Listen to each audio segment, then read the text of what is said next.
Good morning, students. So now we have the new chapter, which is calculus. We have the chapter calculus. So calculus, under calculus we are going to see differentiation, integration and differential equation. So this chapter will work for both science as well as for commerce, but there is a certain part for commerce student where you don't need to do the calculation on trigonometric, logarithmic and exponentially. Just you need to do the calculation only on the algebraic question. So now under calculus we have differentiation, integration and differential equation, but that differential equation is not for commerce student. So now let's go with the introduction of the calculus. So what is actually this calculus? See, calculus is also one of the branches of the mathematics, same like geometry, algebraic and probability. In case of geometry, we say geometry is a mathematics of a shapes in a space. So we talk here, it always talks about shapes, okay, in case of geometry. When it comes to algebraic, mathematics deals which always relate the, that means they will relate the quantity, relation between the quantity. They talk about relation between the quantity like x, y, z, a plus b whole square, a, b. This is all under algebraic. So now when it comes to probability, that is also one of the branches of the mathematics, which always talks about the chances. Okay, in this case they talk about the chances in case of mathematics. But what is actually calculus? Now calculus is also the same like geometry, algebra and probability. This is one of the branches of the mathematics. But this calculus talks about the changes. Okay, what is actually calculus? This talks about changes, mathematics of changes in all the things. Okay, changes in all the things. So you must have encountered everything. We have a change, okay? There's a coverage of distance with respect to time. That is also a change. If we eat food, that also is change. If now your age is growing with respect to time, that is also a change. It's all about calculus. If you find any changes in anything, it becomes a calculus. So changes in all the things, it becomes a calculus. Now, this calculus, what is actually this calculus? Now, this calculus mainly is developed by two mathematicians. That is, one it is known as Sir Isaac Newton, which is from England, and another one is known as Gottfried Leibniz. Okay, these are the two mathematicians. He is from Germany. These are the two mathematicians which they have worked independently on the calculus. They have not joined, but independently, simultaneously, but at the same time, they started working on the calculus.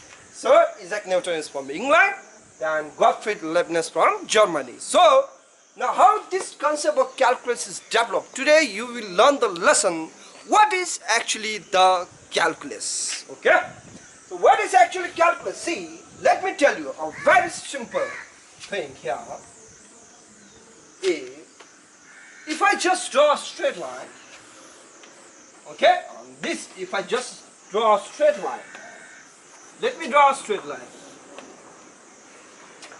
If you need to find a slope, or we say sometimes gradient on this point, okay, in this particular points, you can find that slope. That's not the problem. On the straight line, you take 2 points, okay, you take 2 points, then what happens here it is, you join it, this side it is rise and the run. So what is the slope in this case? M is equivalent to rise by run. You take 2 points, say this point is x1, y1, okay, then take this 2 points, x2, y2, which is y2 minus y1 divided by x2 minus x1, definitely will give the slope. On a straight line, whichever you take point, the slope remains same. The value of the slope is always same. Whichever you take these 2 points or you take these 2 points, on a straight line the slope always remains same. But now the question remains here, what if we have this type of graph? Suppose say exponential curve, you take it. Okay? You take exponential curve. How do we calculate the slope for this particular graph? That was a big question here. So in order to do this, see what Sir Isaac Newton has calculated is, you all learn about the apple falling, about the gravitational force, isn't it? So we never has imagined what happens when okay, is it possible that the moon will fall and hit on the earth?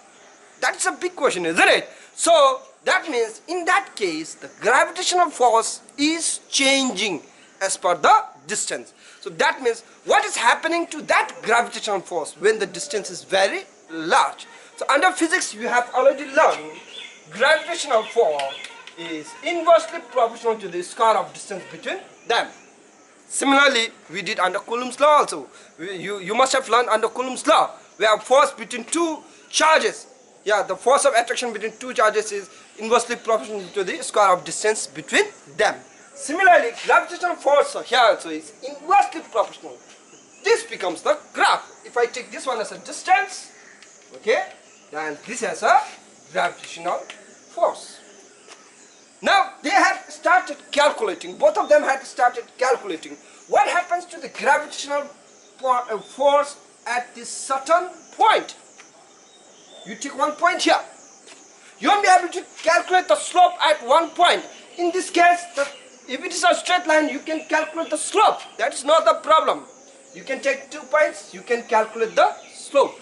But when it comes to this, here calculating slope, to calculate the gravitational force at this certain point, it's a little bit complicated. Because here you cannot calculate the slope. What we can do here is, we can calculate the tangent. We call this one as this line as a tangent line. So they have started working on finding out the gravitational force at on each and every point. Okay, every point on the graph.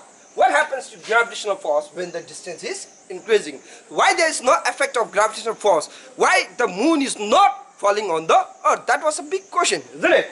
So they started calculate the gravitational force at this particular point. Okay. Now, for this, what we can do here it is, see, if I just draw, okay, if I draw a line, let me check it. See, you draw one exponential curve, take this point, another point, okay. So this point is x, and then the width you take here it is h. This becomes x plus h, isn't it? So if this is x, so next point becomes the x plus h with this distance. Similarly, you take a point here, say the graph of this curve is y is equal to f of x. If this is x, what will be this? This becomes f of x, which is a y, isn't it? Then if this is x plus h, what will be this point now? This point becomes f of x plus h. So now, what they started doing here is, they have started calculate this m. Okay? Now, by joining, okay, if I join these 2 points, okay, if I join these 2 points, this line becomes a secant line. We call this one as a m secant, okay? Not a tangent line. Tangent line means it will always touch only one point, which is a tangible. Tangible means it will touch at one point. But when it comes to secant, it will touch at 2 points. If it touches at 2 points, then we can calculate the slope. But what about the slope? What about the gravitational force at this particular point? That's a big question, isn't it? So m secant is nothing but, here it is, rise by run, isn't it? Rise by run. You, as usual, you can take it because we have 2 points, which is rise. We have this is the one. What about this distance now? This will be f of x plus h minus f of x divided by, what about this point? This point is nothing but h. This case, there is no problem. We can calculate the slope. But how do we calculate the slope for m tangent? To calculate this slope, they have developed a new language called the limit. Because here, these are the 2 points. Okay, we have this 2 points. We have this 2 points. Still, you can draw a second line. But what about the point when this is h, isn't it? We took this one as h. This h becomes a 0. When the point remains here, when the point remains only singular point, when this h becomes 0, what will happen? So they started developing a new language called the limit. We call that one as a limit. We call that one as a concept of limit. That is, m tangent is equivalent to f of x plus h minus f of x divided by h as limit as h tends to 0. Now the interesting part here is, when this h tends to 0, any number divided by 0 is not possible. You will get an infinite value, isn't it? It goes up to infinity, isn't it? Not infinite value, it goes infinity. That's not possible. H value cannot be equal to 0. So, but they are starting calculation. What if this h becomes 0? That's a big question. Because mathematically, if you start using a limit, suppose say, if you start using a limit, if you have suppose say, okay, limit of, okay, you take it x square minus 25 divided by x minus 5, limit at x tends to 5. Is it possible to calculate this? If it is 5, if x tends to 5, if it becomes 5, means 5 minus 5, it becomes 0. This, we cannot calculate the value for this. But what if we write this one as a limit as x plus 5 times x minus 5 divided by x minus 5. This is a square minus b square, and x tends to 5. Definitely these two will get cancelled, so the value we get here is 10. This is the hope, and they knew that this will give some calculation. Even if the h tends to 0, this will give some calculation. So they started working on this one. So, which means this can be written as, now f of x plus h minus f of x, which means we are here talking about change in y, and this h is nothing but change in x, which is change in y divided by change in x, or you can write this one as a dy by dx, and this one we call as a differentiation. This is how the concept of differentiation has developed.